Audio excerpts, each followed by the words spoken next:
umunsi umwe naciye ahantu numva umugore ariko abwiriza, ariko inyigisho ziwe zari zo kuyobya abantu.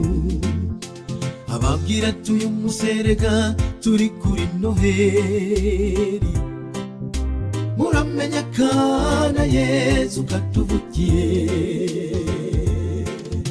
Bamuyera amanukako akabushungwe, nora Bibiliya nangura kubwiriza, ariko baramanya cyane kuko navuga ukuri, nariko mvuga iby'amatwi y'abadashaka kumva. Abandi barambwira bati yego ibyo turabyumva, ariko dukurikize imigenzo y'ababyeyi bacu. Kuva kera nari basogokuru bacu bakora nk'ibi dukora, tuve mu maso twebwe nitwatakaza umuco w'ababyeyi.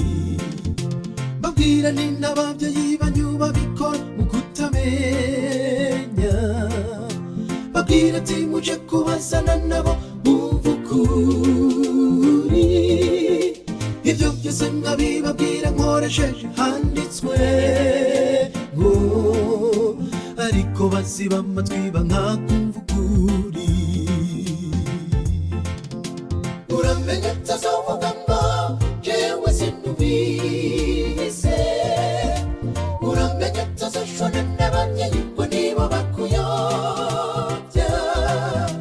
Uva kuri kugendere kuko imbere y'Imana uzohagarara wenyine na mubyeyi wawe azokuvugira. Igihe cy'urubanza rw'Uhoraho kiregereje, mugenzi wanje hitamo ukuri icyitwa uyu munsi. Reka kumira ku migenzo y'ababyeyi, hitamo ukuri utazabwirwa ngo mvi ruhande sinigeze nkumenya.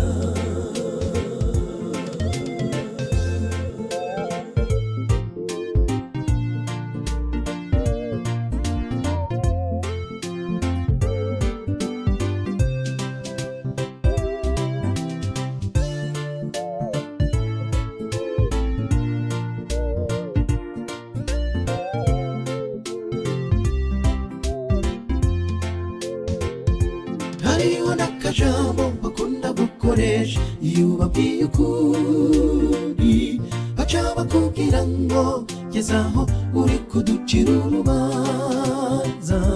Bakibagirwa yuko iyi si yacu igizwe n'ibintu bibiri, n'ikinyoma ca Satani n'ukuri kw'Imana bihanganye. Baranavuga bati umwe wese nagumye ibyo yizera, kuko kuja mu ijuru ntabwo ari ugufatana mende. Ariko yo n'amajambo asunitswe n'imwe mu mbi, n'ukugira ngo Satani abagumize ku kinyoma muzorimukane. Bakunda ibihari kandi ubabajije ibyo bavuga aho byanditse, bakubwira ngo twebwe twavutse tubisanga ntabwo twobiheba. Yemwe n'ubuke reka kuguma mu migozi ya Satani, umunyabwenge arashishoza ijambo ryose bamubwiye. Yego murasenga mukora ibitangaza kandi natwe turabibona, ariko mwibagiwe yuko na Satani akora ibitangaza. Yagararije Imana ariko ubushobozi bwo gufundafunda iki kinyoma bwarabufise mbere yo nakwizeza yuko ariwe Mana. Benshi bazovuga ngo tusenga w'izina cyangwa tugakora ibitangaza, ariko nawe azobajije burirandi biruhande simazi. Mubwe mwibaza ngo muri mukuri kandi muri mu kinyoma, ariko mumenye inzira ica mu ijuru ni yayindi ifunga.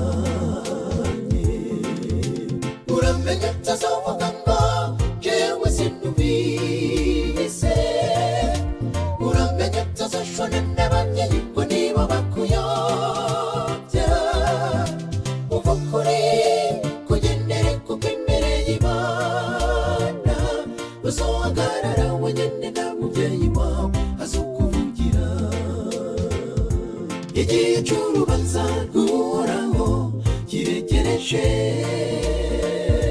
mugenzi wanje hitamo ukuri icyitwa uyu munsi, reka kumira ku migenzo y'ababyeyi, hitamo ukuri utazabwirwa ngo mvi ruhande sinigeze nkumenya.